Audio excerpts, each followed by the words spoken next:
La Sainte Eucharistie. Jésus, je suis prêt, parle-moi. Oui, l'instruction que je vais te dispenser, dit Jésus, sera une grande joie pour ton cœur. Je te parlerai de moi, présent dans la Sainte Eucharistie. Tout le monde ne pourrait pas comprendre aussi bien que toi l'excellence de ce don, parce que chaque jour tu me reçois dans ton cœur. L'Eucharistie est ce pain délicieux que les anges envient, dans le bon sens, aux hommes, car ils ne peuvent pas s'en nourrir. Les saints de l'Ancien Testament ont rêvé de se nourrir de ce pain, même s'ils ont pu manger la manne, qui en était la figure, mais ils ne l'ont pas goûté. Mais toi et beaucoup d'autres, dès l'enfance, tu t'es nourri de ce pain prodigieux, qui, s'il est reçu en de bonnes dispositions, restaure, renouvelle, aide, réconforte l'homme dans sa vie spirituelle et l'encourage à porter avec joie les croix de la vie, même si elles sont accablantes et paraissent quelquefois insupportables. L'Eucharistie est ma chair et mon sang. Ce sont la chair et le sang que m'a donné ma très douce mère. C'est le pain qu'elle donne elle-même aux hommes comme à ses fils pour remplir envers eux ce devoir qui est vraiment propre à toute maman, celui de les nourrir. Tu sais en quel jour j'ai institué ces précieux sacrements qu'avec raison vous pouvez appeler les sacrements de l'amour. Le jeudi saint, quand déjà se présentait à mes yeux la passion et la mort ignominieuse, mon cœur brûlant d'amour méditait comment laisser à ses enfants, quoique ingrat et infidèle, un don précieux en qualité de précieux héritage. C'est ainsi qu'après avoir réuni les apôtres au cénacle, qu'après leur avoir parlé avec une grande tendresse et une grande bonté, je pris le pain et le vin qui servaient au souper, je les bénis et les donnai à mes apôtres, après les avoir transformés en mon corps et en mon sang. Le pain de la force, ce pain divin fut et est toujours et sera pour tous les hommes le pain de la force, bien plus les stimulants de force pour pouvoir affronter les peines de la vie. Hommes, recourez à ce pain délicieux que ma mère accueillit avec joie dans son cœur et dont elle se nourrissait après mon départ par l'intermédiaire de Saint Jean et de quelques autres apôtres. L'Eucharistie est la joie de l'âme. Elle fut joie pour les martyrs qui allèrent en chantant aux martyrs et au devant de la mort la plus atroce. Elle est la gloire et les délices des vierges, car c'est vraiment l'Eucharistie qui donne le désir de la virginité et de la chasteté qui seuls les conserve et les garde. Elle est la joie des tant de mamans découragées et éprouvées qui, dans la communion quotidienne, puisent la force d'affronter les tribulations et les croix familiales. Oh oui, l'Eucharistie est un pain céleste que je vous ai donné et que par l'intermédiaire de mes ministres, je vous donne continuellement pour le bonheur de votre vie terrestre et comme viatique pour pouvoir accomplir le voyage vers la vie du ciel à laquelle vous êtes destinés. Bénissez-le, ce pain, et accueillez-le dans votre cœur déjà purifié par les sacrements de la Sainte Confession, avec le respect et le recueillement requis, avec l'amour et la reconnaissance qui conviennent pour recevoir un précieux don du Père qui vous aime tant. Trop de chrétiens, hélas, me méprisent, sont indifférents et dégoûtés de cette nourriture comme jadis dans les déserts les Hébreux furent dégoûtés de manger la manne que le Seigneur faisait pleuvoir du ciel chaque jour. Beaucoup le répudient, ce pain béni, le méprisent et le piétinent. Si tu savais combien de sacrilèges se commettent, même en un seul jour dans le monde, c'est ce don sublime, gage d'amour et de vie éternelle, qui est méprisé et piétiné. Répare ces outrages qui font profondément souffrir mon cœur, me dit Jésus. Mes délices, c'est d'être avec les hommes, même si la compagnie des anges et des saints du ciel forme avec moi en paradis une société fort agréable. Mais moi, dit Jésus, je désire le salut des hommes. Je connais leur incapacité et leur faiblesse. C'est pourquoi j'éprouve ce désir très vif, infini, de pouvoir les aider à surmonter les obstacles et les dangers pour arriver à la patrie bienheureuse. Vivre en communion, souvent, c'est vivre uni à Dieu et anticiper cette communion éternelle avec lui qui formera vos délices pour toute éternité. Fais en sorte que tes communions soient vraiment la rencontre de ton cœur avec le cœur de Dieu. Donne-lui de la joie en y apportant un cœur pur et plein d'amour.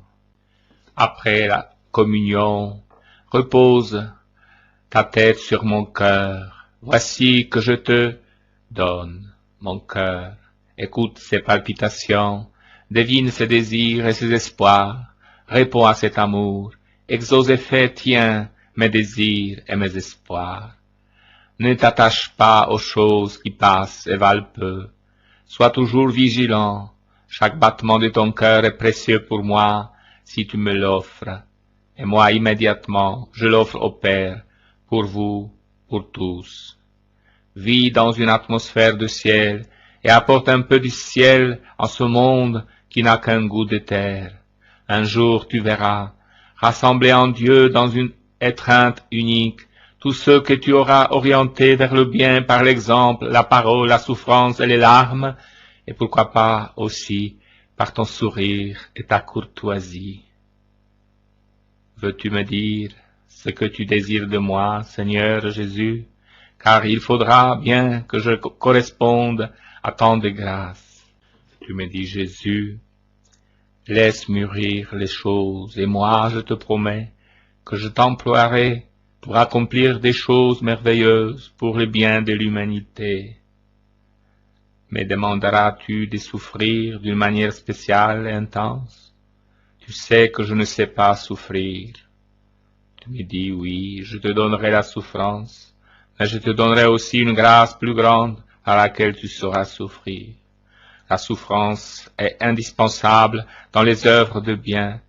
Elle est comme l'engrais qui fait croître la plante. Abandonne-toi entre mes bras, suis mes enseignements et continue à m'aimer et à me servir. Ô Jésus, parle-moi toujours, reste toujours auprès de moi. Je ne puis vivre sans toi et je soupire après le moment où je te rencontrerai. Oui, c'est un désir commun, celui-ci. Toi, tu me désires et moi, je te désire ardemment. J'attends de venir dans ton cœur le matin. Je me réjouis de te parler durant la journée, quand ton cœur, libre de tout souci, est entièrement tendu vers moi. Je demande une réponse d'amour.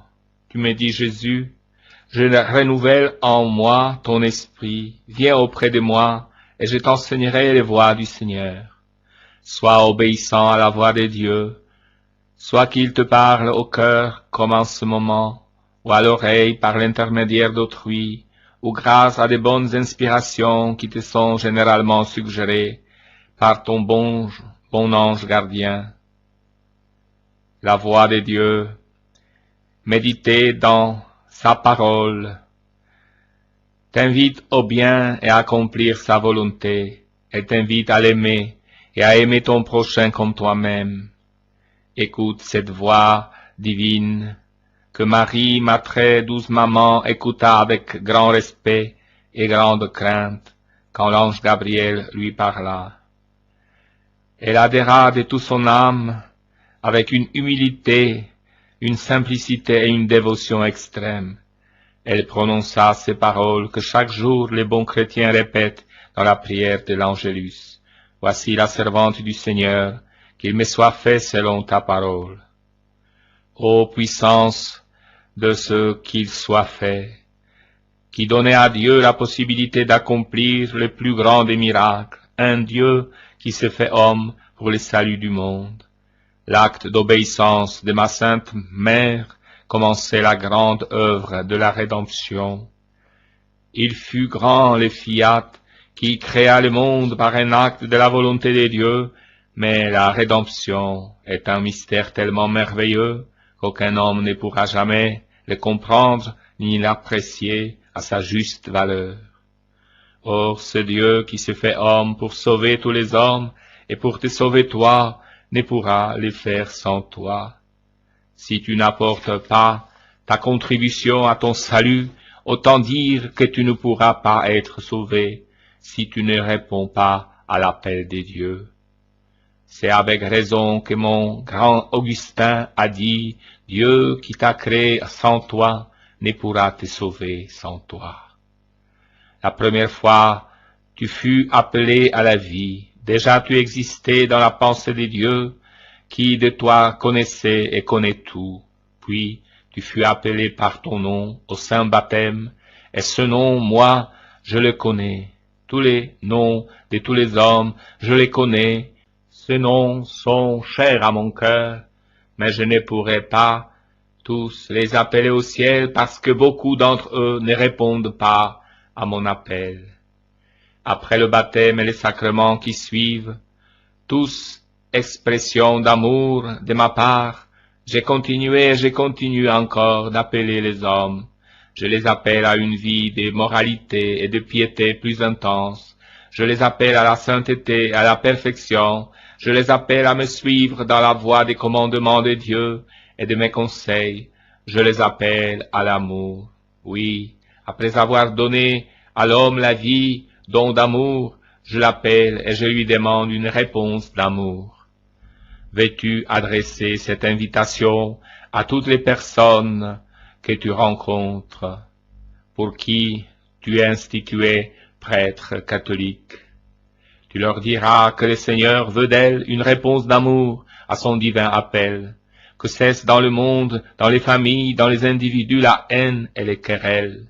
À quoi servent-elles si ce n'est à affliger les esprits et le cœur de Dieu, qui étant amour par essence, ne désire que l'amour? Quand les hommes comprendront-ils que répondre à cet appel signifie être dans la loi, et que ne pas y répondre signifie être hors de la loi, et par conséquent dans l'erreur? On a dit avec justesse, aime et fais ce que tu veux, car la perfection de la loi consiste justement en cela. L'appel à l'amour n'est pas seulement pour cette vie, mais c'est un appel éternel. L'amour est la vie du paradis et la cause de la joie immense que l'on y éprouve.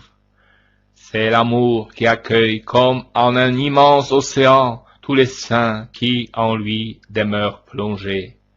Répondre à cet appel dont je t'ai parlé, c'est réaliser le plan d'amour de Dieu pour tous les hommes, c'est témoigner de lui sur la terre, c'est remplir au ciel le siège que Dieu a préparé pour chacun d'eux, ou du moins pour chacun de ceux qui auront répondu à l'appel.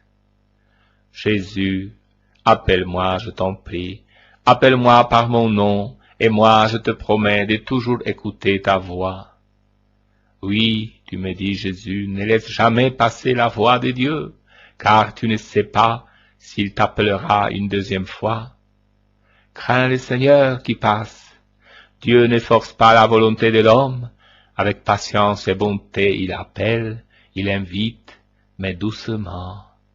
Le refus l'afflige. Écoute donc toujours sa voix, qui est la voix d'un père, la voix d'un ami, d'un frère, d'un époux.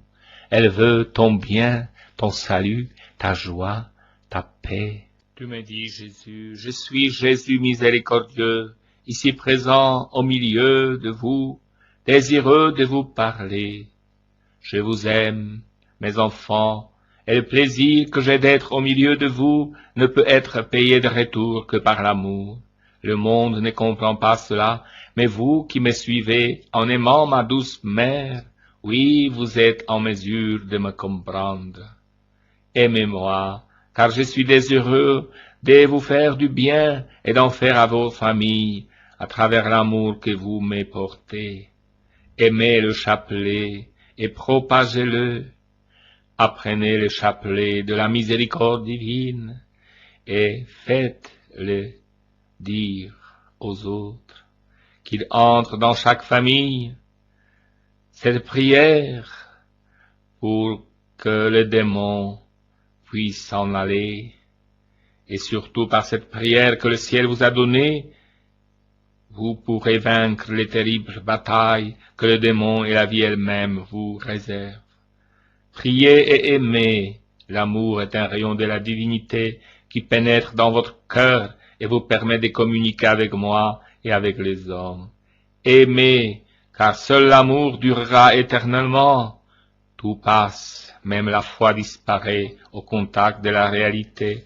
L'espérance finit lorsqu'on atteint ce que l'on désire, mais l'amour reste. Et en Dieu, nous nous aimerons sans cesse pour toujours.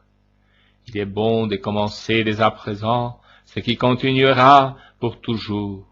Je vous bénis, et je bénis vos cœurs qu'en ce moment je remplis d'amour pour que vous ayez à les porter aux autres. Comme moi-même, je vous ai aimés, aimez-vous les uns les autres. Jésus nous dit, je suis ici, au milieu de vous, je suis Jésus des miséricordes. J'ai voulu moi aussi vous apporter mon salut et ma bénédiction. Eh bien, je vous bénis avec ma mère, et je vous promets de mettre dans le cœur de chacun d'entre vous une flamme d'amour de Dieu et d'amour du prochain. Aimez-vous, mes enfants, aimez-vous jusqu'à vous sacrifier les uns pour les autres, comme moi-même je vous ai aimés, moi qui suis mort sur la croix pour vous. Aimez-vous, pardonnez-vous, soyez compatissants, aidez-vous mutuellement. En paradis, votre gloire sera d'autant plus grande que vous vous serez plus aimés sur terre.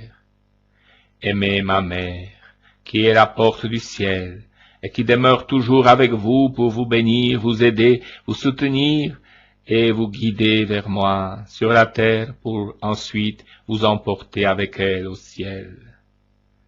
Seigneur Jésus, me voici à ton service. Oui, avec quelle joie je te serre sur mon cœur et te fais mien entièrement. Après une journée si intense, j'ai envie de parler avec toi pour te dire ce que mon cœur désire et veut. Prie pour la conversion des pécheurs. Tu me dis, Jésus, beaucoup ne possèdent pas la grâce de Dieu, qui est la condition essentielle pour être ses amis et pouvoir obtenir ses faveurs. À quoi cela sert-il de faire beaucoup de chemin pour demander une grâce matérielle quand on oublie de demander la collaboration de Dieu qui valorise notre prière? Oh, que le monde est loin d'avoir la vraie foi, celle qui remue les montagnes et opère les miracles. Parle de cela.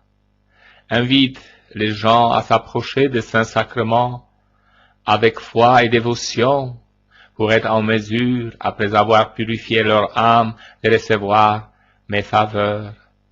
Parle-leur de la confession, de ce sacrement que j'ai institué par ma miséricorde.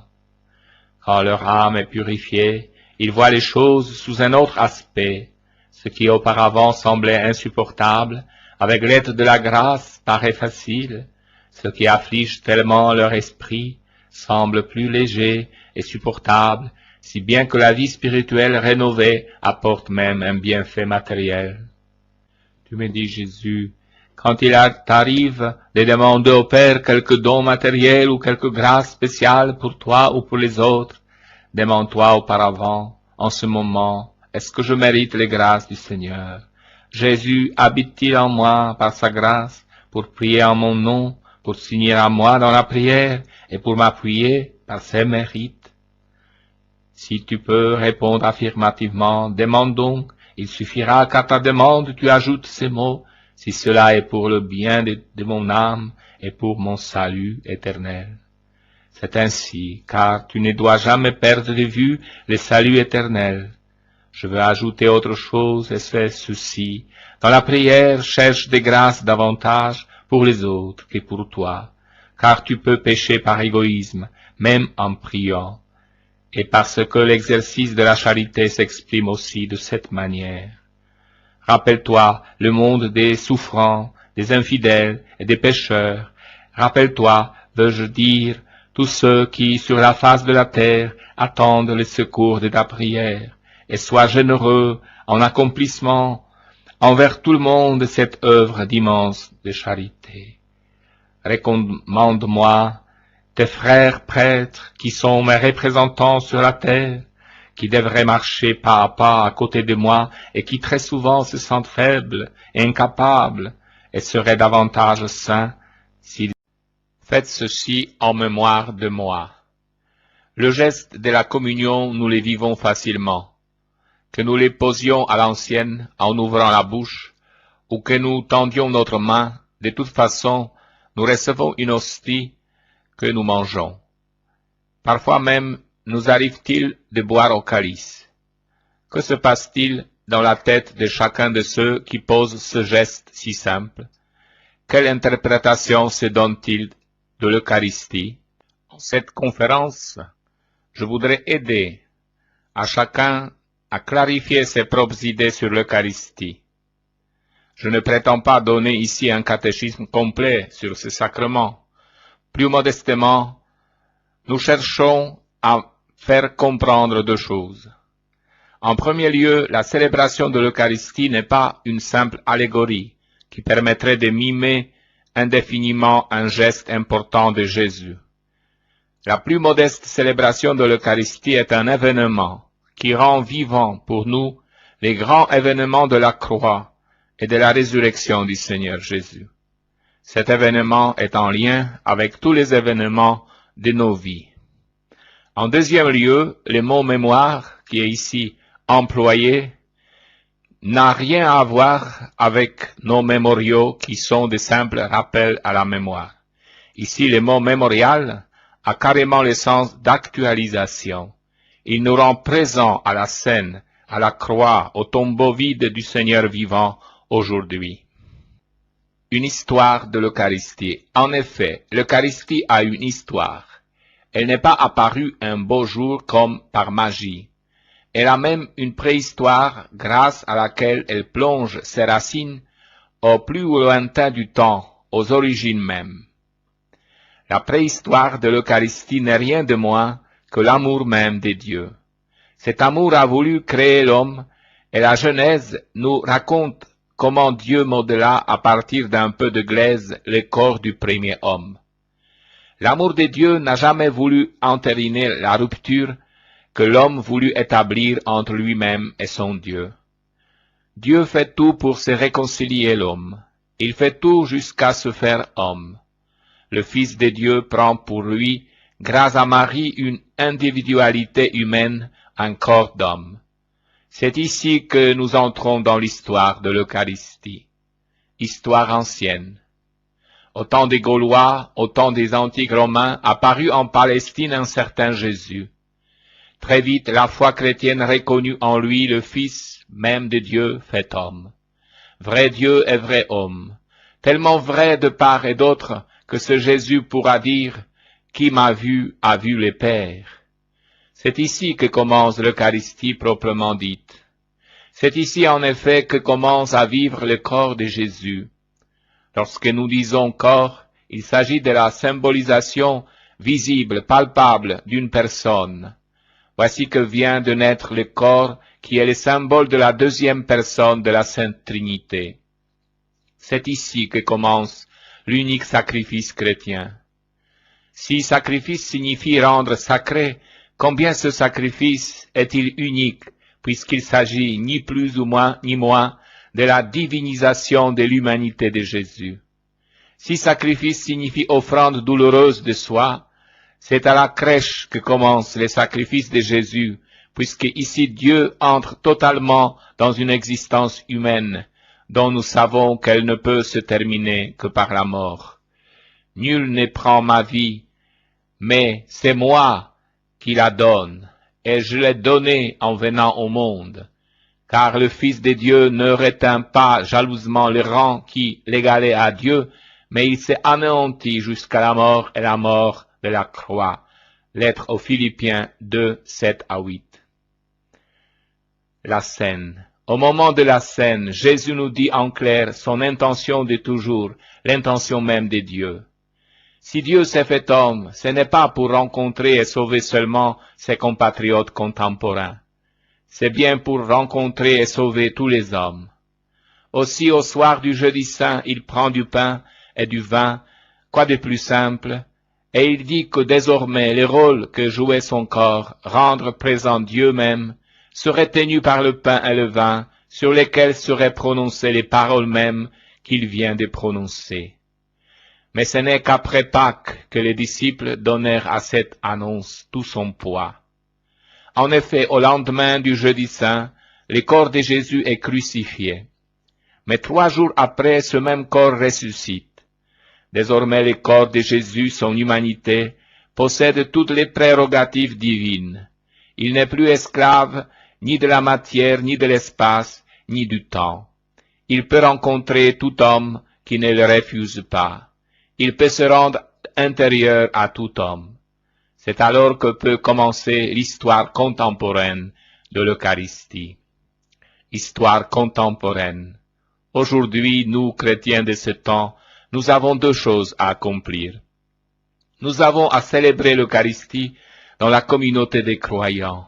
C'est par elle que nous sommes chrétiens, ce qui veut dire du Christ. Nous nous donnons à lui parce que d'abord il se donne à nous, comme nourriture et boisson, pour que nous devenions lui. À partir de nos célébrations, c'est notre corps même qui devient corps du Christ, notre corps individuel et notre corps social d'Église. D'où notre deuxième responsabilité. Elle consiste à nous engager auprès de tous les hommes. Si pour nous le pain et le vin consacrés sont les signes efficaces de la réelle présence de Jésus au milieu de nous et en nous, il ne faudrait pas en conclure que nous sommes l'élite privilégiée, jouissant des droits dont les autres seraient privés. L'incroyant aussi reçoit de Dieu un signe palpable de sa présence pour lui. Quel est ce signe? Tout simplement notre humanité individuelle et collective, qui est le corps même de Jésus pour aujourd'hui et pour ici. Voilà notre responsabilité. Elle est à la fois toute simple et immense, et elle nous pose quelques questions sensibles. En effet, si nous croyons avoir rempli tout notre devoir pour être allés à la messe, nous sommes dans l'erreur. À la messe, certes, notre mission prend sa source, mais elle ne peut se vivre qu'au dehors. En effet, c'est en nous voyant vivre que les non-chrétiens peuvent se sentir interrogés eux-mêmes par l'amour des dieux que pourtant ils ignorent. C'est en voyant vivre les premiers chrétiens, comme les nôtres tertulliens, que les païens de l'époque se demandaient entre eux, mais comment font-ils pour vivre en amis et en frères comme ils le font? D'où quelques questions qu'il serait bon de nous poser de temps en temps. Est-ce qu'il y a eu dans ma vie une décision ou une action que je n'aurais pas posée si je n'étais pas chrétien? Est-ce qu'aujourd'hui je mets ma vie, mon corps, mon intelligence, mon cœur à la disposition de Jésus? Expliquons un peu cette mise en disposition. Comme il y a 2000 ans, Jésus veut rencontrer les pauvres, les malades, les prisonniers, mais il n'a pas de corps terrestre pour le faire. Il ne peut plus le faire que grâce au corps des chrétiens. Est-ce que je mets mes pieds à la disposition de Jésus pour aller visiter les malades, les pauvres, les prisonniers qu'il veut rencontrer autour de moi? Comme il y a 2000 ans, Jésus veut aujourd'hui comprendre et aimer tous les hommes. Mais il n'a plus d'intelligence terrestre, de cœur terrestre pour le faire. Est-ce que je mets mon intelligence et mon cœur à la disposition de Jésus pour aimer et comprendre ceux que Jésus veut comprendre et aimer autour de moi? Voilà pourquoi Jésus a révolutionné toute religion en remplaçant tous les codes, toutes les exigences par un seul commandement dont Jésus nous dit qu'il est double. Aimer Dieu au point de me livrer à lui pour qu'il devienne plus moi-même que moi-même. Aimez vos frères afin d'être auprès d'eux la présence aimante de Dieu. Eucharistie et événement. L'Eucharistie est devenue une institution à laquelle on réserve une place même dans des célébrations où elle n'a souvent rien à faire, étant donné la déchristianisation de notre société. Jour de l'armistice, fête de la mer, commémorations diverses. L'Eucharistie est l'incarnation. L'Eucharistie est un événement en lien étroit avec autre événement qui fut l'incarnation. Le Fils de Dieu Jésus, homme pour Dieu et pour les autres, se rend pour toujours présent au milieu des hommes, dans le pain et dans du vin. Ceci est mon corps, ceci est mon sang. C'est vrai, Dieu prend pour corps du pain et du vin. Cela veut dire qu'il exprime extérieurement sa personne dans du pain et du vin. Jusqu'à l'institution de l'Eucharistie, il exprimait sa personne dans le corps qu'il avait reçu de Marie, sa mère, et de l'Esprit Saint. Le Verbe s'était fait chair. Ce fut le premier événement. Le Dieu invisible se donnait à voir, à entendre, à toucher, dans un homme en tout semblable aux autres hommes. Dieu s'exprimait dans un homme. Pour Dieu être Dieu, c'était devenir homme. Jésus pouvait dire à Philippe, « Qui me voit, voit le Père ». L'Eucharistie est un autre événement. Maintenant Jésus peut dire, « Qui voit ce pain et ce vin consacré par la parole me voit ». Sous ces signes, la foi reconnaît la présence réelle du Christ mort et ressuscité. On ne peut pas séparer, bien qu'il convienne de les distinguer, l'événement de l'Eucharistie de l'événement de l'incarnation. L'Eucharistie est la vie de Jésus. On ne peut pas non plus séparer l'événement de l'Eucharistie de tous les événements qui ont fait la vie passée de Jésus. Dans l'Eucharistie, Jésus se livre aux hommes en communion. Or, toute sa vie, il a été un homme de communion. Il a même été, pourrait-on dire, l'homme communion, l'homme en parfaite et continuelle communion avec son Père et avec ses frères. Sa nourriture était de faire la volonté de son Père. Depuis son baptême par Jean-Baptiste, il s'est fait solidaire de ses frères les hommes. Il s'est réjoui avec le marié de Cana, il a pleuré avec la veuve de Naïm, il a rendu leur dignité à des prostituées, il s'est fait tout à tous. Et pour finir, il a accepté de donner librement sa vie pour ceux qui les tuaient.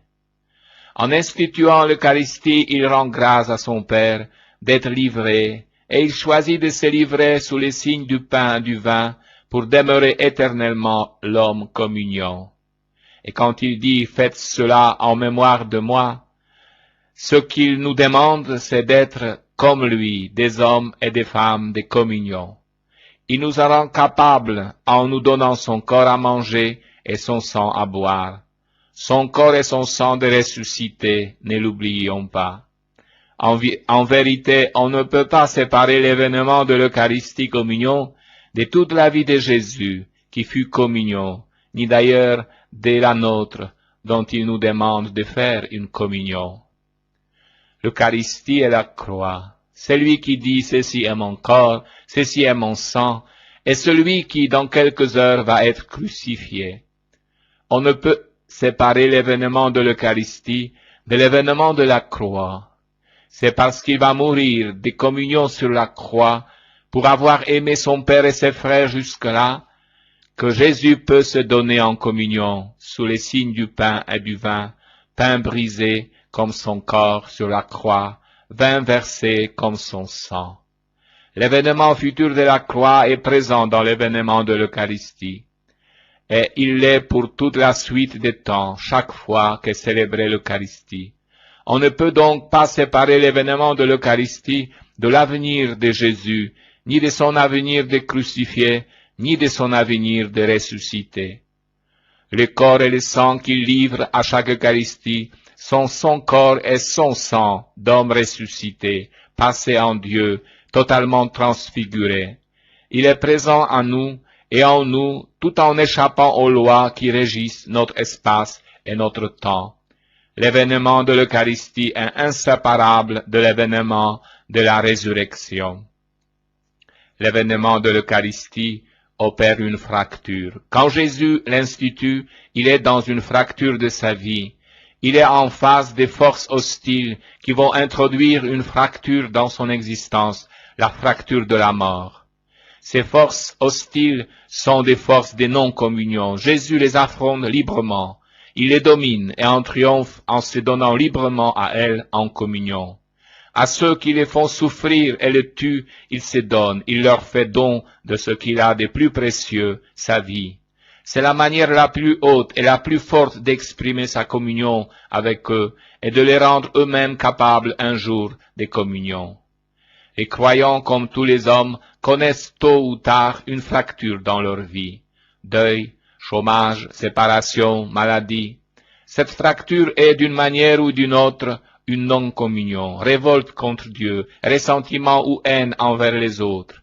Dans cette fracture, l'Eucharistie peut se présenter à eux comme un événement de communion qui les aidera à ne pas douter de l'amour du Père et à ne pas cesser d'aimer leurs frères. La fracture deviendra communion. Ce ne sera pas toujours facile ni rapide, mais c'est offerte l'authentique certitude d'une espérance. L'Eucharistie est notre vie. L'Eucharistie donne sens à tous les événements de notre vie. Tout événement de notre vie peut devenir Eucharistie. Écoutons le dialogue de Jésus avec les disciples d'Emmaüs. Il lui raconte les événements tragiques qui viennent de se passer à Jérusalem, l'arrestation de Jésus puis sa mise à mort. Ils sont désespérés. Ils le sont parce qu'ils restent à la surface des événements. Jésus va leur en révéler la profondeur. Ce qui apparaît comme une défaite, un fiasco, est une victoire. Il fallait qu'un homme vive en communion avec Dieu, avec ses frères, comme Jésus l'a fait. Il fallait qu'un homme ne doute pas de Dieu comme l'avaient fait Adam et Ève, brisant ainsi la communion. Il fallait qu'un homme n'ait pas de haine pour son frère comme l'avait fait Caïn. Il fallait qu'un homme exauce le désir de son Créateur en étant à chaque instant de sa vie un homme communion.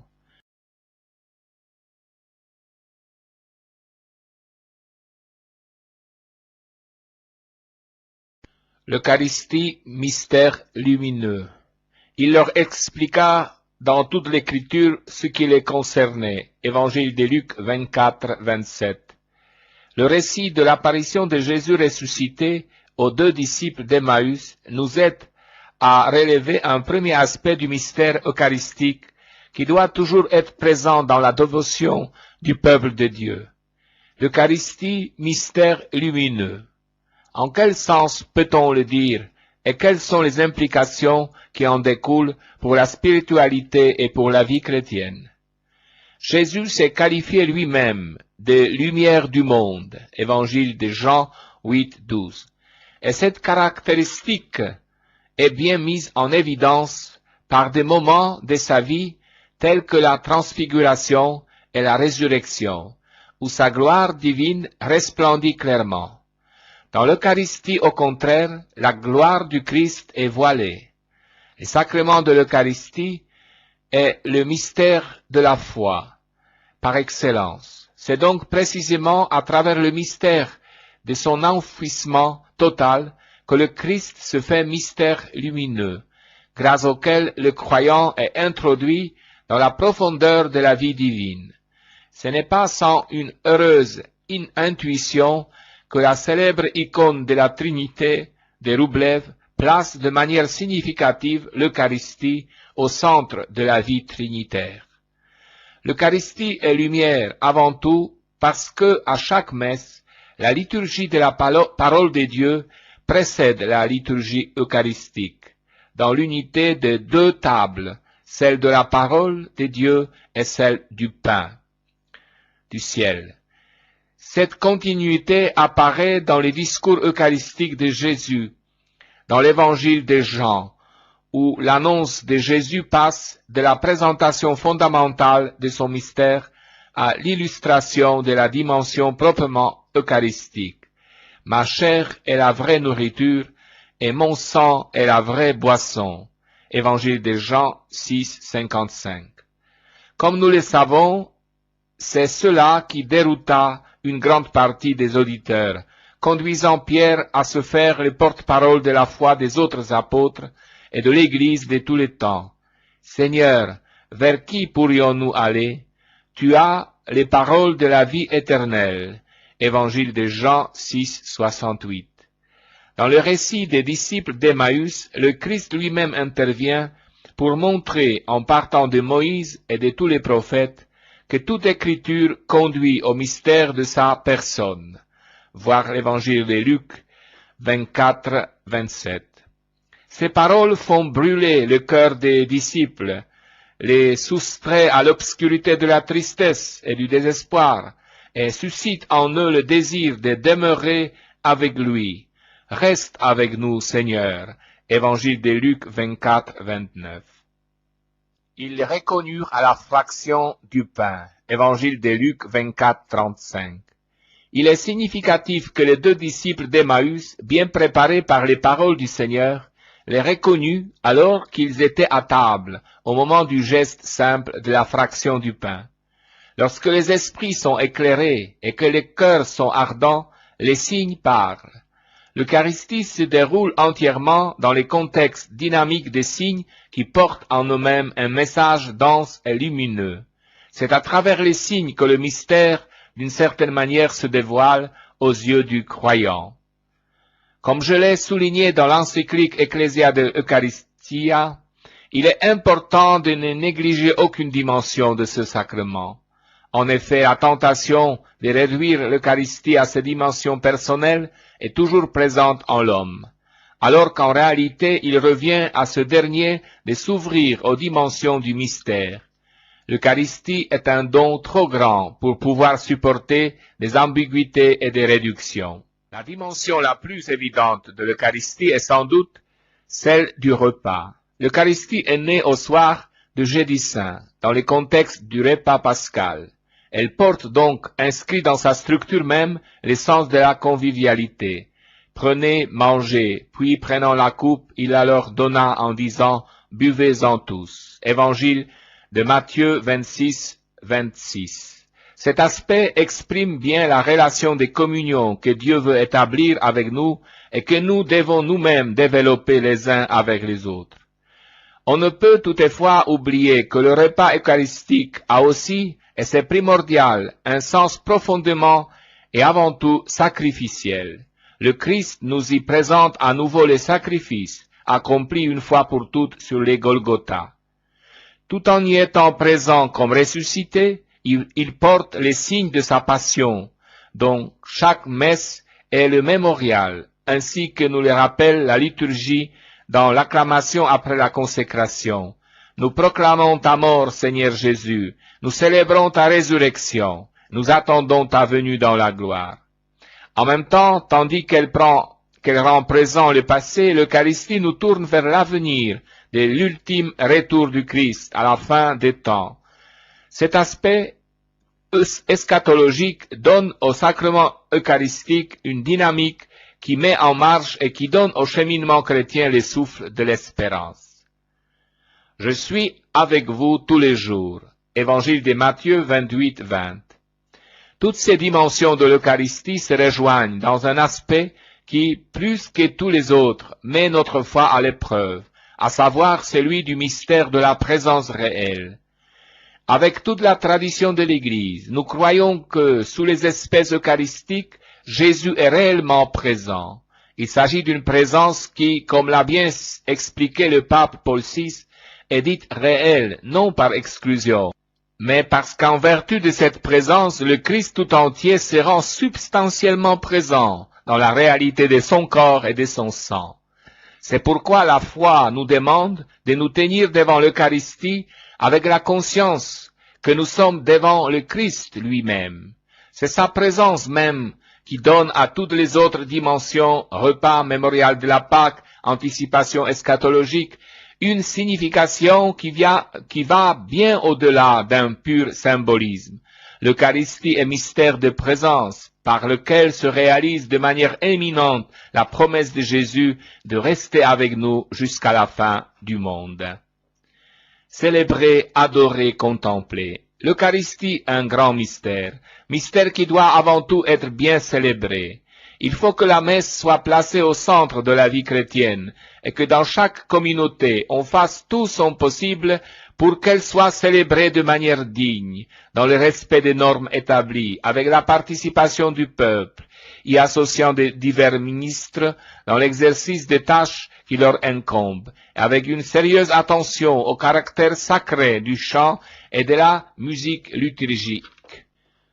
Il convient tout particulièrement aussi bien dans la célébration de la messe que dans les cultes eucharistiques hors de la messe de développer une vive conscience de la présence réelle du Christ, en prenant soin d'en témoigner par les tons de la voix, par les gestes, par les mouvements, par les comportements tout entiers. À cet égard, les normes rappellent, et j'ai eu moi-même l'occasion de le rappeler récemment, l'attention qui doit être portée au moment de silence dans la célébration comme dans l'adoration eucharistique. En un mot, il est nécessaire que les ministres et les fidèles traitent l'Eucharistie avec un très grand respect. La présence de Jésus dans les tabernacles doit constituer comme un pôle d'attraction pour un nombre toujours plus grand d'âmes pleines d'amour pour lui et capables de rester longuement à écouter sa voix et à entendre presque le battement de son cœur. Goûtez et voyez, le Seigneur est bon. Psaume 33, 9. En cette année, puisse l'adoration eucharistique en dehors de la messe constituer un souci tout spécial des communautés paroissiales et religieuses. Restons longuement prosternés devant Jésus présent dans l'Eucharistie, réparant ainsi par notre foi et notre amour les négligences, les oublis et même les outrages que notre Sauveur doit subir dans de nombreuses parties du monde. Dans l'adoration, puissions-nous approfondir notre contemplation personnelle et communautaire, en nous servant aussi de textes de prière toujours imprégnés par la parole de Dieu et par l'expérience de nombreux mystiques anciens ou plus récents. Les rosaires lui-même, entendus dans son sens le plus profond, biblique et christocentrique, que j'ai recommandé dans la lettre apostolique Rosarium Virginis Mariae, pourra être une voie particulièrement adaptée à la contemplation eucharistique réalisée en compagnie de la Sainte Vierge Marie et à son école. Eucharistie, principe et projet de mission. À l'instant même, ils se levèrent. Évangile de Luc 24, 33. Après avoir reconnu le Seigneur, les deux disciples d'Emmaüs se levèrent à l'instant même pour communiquer ce qu'ils avaient vu et entendu. Lorsqu'on a fait une véritable expérience du ressuscité, se nourrissant de son corps et de son sang, on ne peut garder pour soi seul la joie éprouvée. La rencontre avec le Christ, approfondie en permanence dans l'intimité eucharistique, suscite dans l'Église et chez tout chrétien l'urgence du témoignage et de l'évangélisation. Je l'ai précisément souligné dans l'homélie où j'ai annoncé l'année de l'Eucharistie, me référant aux paroles de Paul. Chaque fois que vous mangez ce pain et que vous buvez à cette coupe, vous proclamez la mort du Seigneur jusqu'à ce qu'il vienne. Lettre 1er aux Corinthiens 11, 26. L'apôtre met en étroite relation les banquets et l'annonce.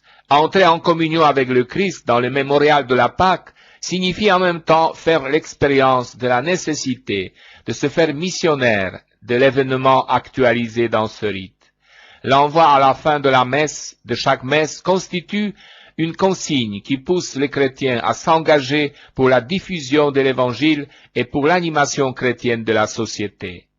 Pour une telle mission, l'Eucharistie ne procure pas seulement la force intérieure, mais aussi, en un sens, le projet. Elle est en effet une manière d'être qui, de Jésus, passe chez les chrétiens, et par le témoignage de ce dernier, vise à se répandre dans la société et dans la culture. Pour que cela se réalise, il est nécessaire que chaque fidèle assimile dans la méditation personnelle et communautaire les valeurs que l'Eucharistie exprime, les attitudes qu'elle inspire, les propositions de vie qu'elle suscite. Pourquoi ne pas voir en cela la consigne spéciale qui pourrait jaillir de l'année de l'Eucharistie? Rendre grâce. Un élément fondamental de ce projet provient de la signification même du mot Eucharistie, action de grâce. En Jésus, dans son sacrifice, dans son oui inconditionnel à la volonté du Père, il y a le oui, le merci et l'amen de l'humanité entière. L'Église est invitée à rappeler cette grande vérité aux hommes. Il est urgent que cela soit réalisé, surtout dans notre culture sécularisée, qui est imprégnée de l'oubli de Dieu et qui favorise la vaine autosuffisance de l'homme.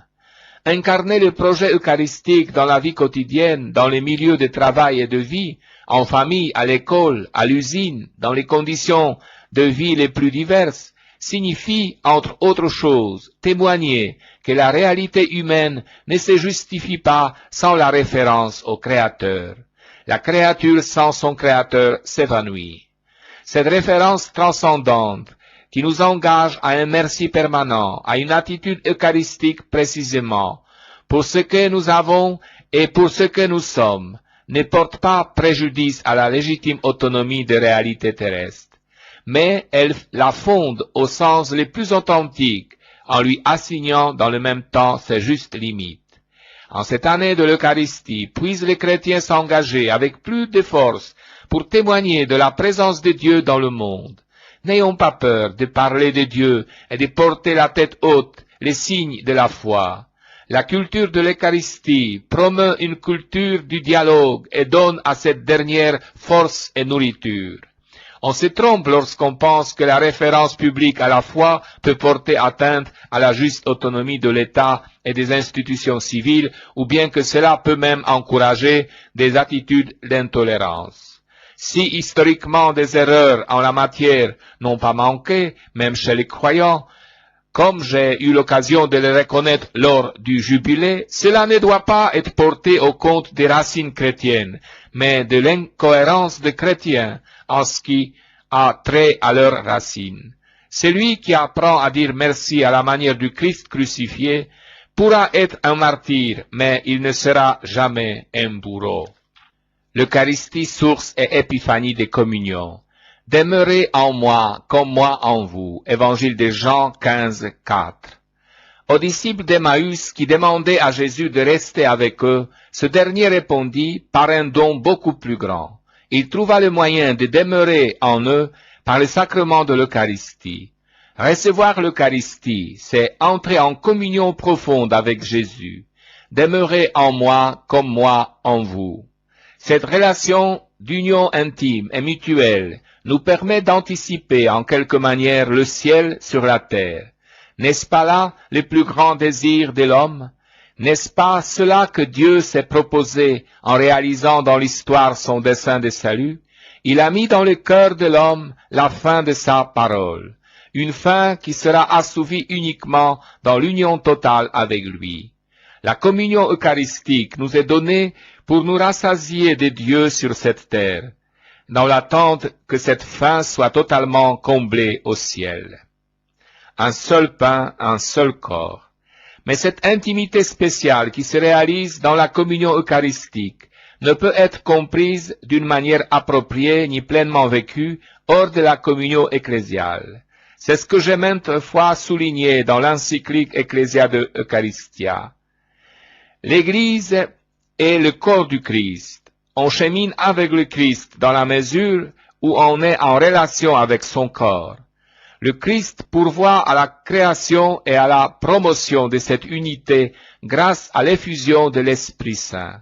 Et lui-même ne cesse de la promouvoir à travers sa présence eucharistique. En effet, c'est précisément l'unique pain eucharistique qui fait de nous un seul corps.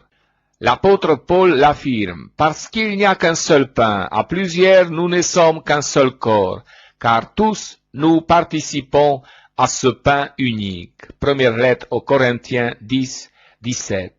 Dans les mystères eucharistiques, Jésus édifie l'Église comme communion, selon le modèle suprême évoqué dans la prière sacerdotale. Comme toi, Père, tu es en moi et moi en toi, que aussi soit un en nous, afin que le monde croie que tu m'as envoyé. Évangile de Jean 17, 21. Si l'Eucharistie est source de l'unité ecclésiale, elle en est aussi la plus grande manifestation. L'Eucharistie est épiphanie des communions. C'est pour cela que l'Église pose des conditions pour pouvoir prendre part de manière plénière à la célébration eucharistique. Les diverses restrictions doivent nous pousser à prendre toujours plus conscience de tout ce qu'exige la communion à laquelle Jésus nous appelle. Il s'agit d'abord de la communion hiérarchique, fondée sur la conscience des différents rôles et ministères, et continuellement confirmée aussi dans la prière eucharistique par les mentions du pape et de l'évêque diocésain. Il s'agit ensuite de la communion fraternelle, nourrie par une spiritualité de communion, qui nous pousse à des sentiments d'ouverture réciproque, d'affection, de compréhension et de pardon.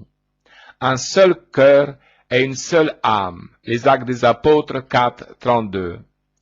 Lors de chaque messe, nous sommes appelés à nous confronter avec l'idéal de la communion que le livre des Actes des Apôtres donne comme modèle pour l'Église de toujours. C'est l'Église rassemblée autour des apôtres, convoquée par la parole de Dieu, capable d'un partage qui ne concerne pas uniquement les biens spirituels, mais aussi les biens matériels.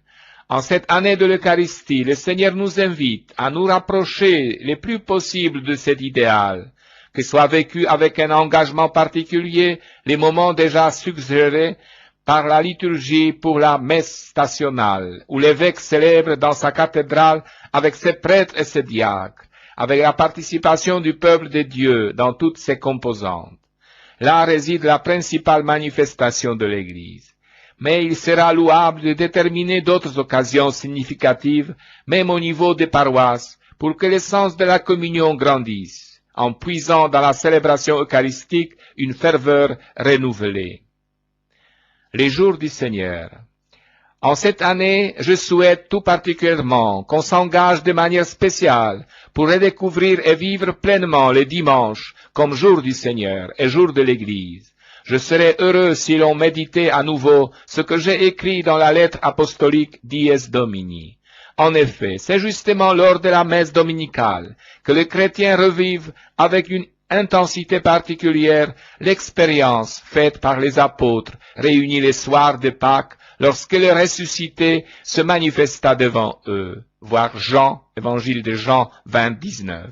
Dans ce petit noyau de disciples, prémices de l'Église, se trouvait présent d'une certaine façon le peuple de Dieu de tous les temps.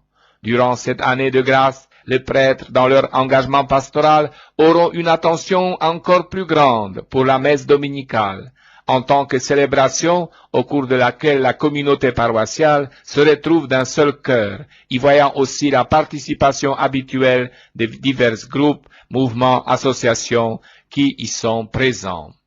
Vous tous les fidèles, redécouvrez les dons de l'Eucharistie comme lumière et force pour votre vie quotidienne dans le monde, dans l'exercice de votre profession et dans les situations les plus diverses.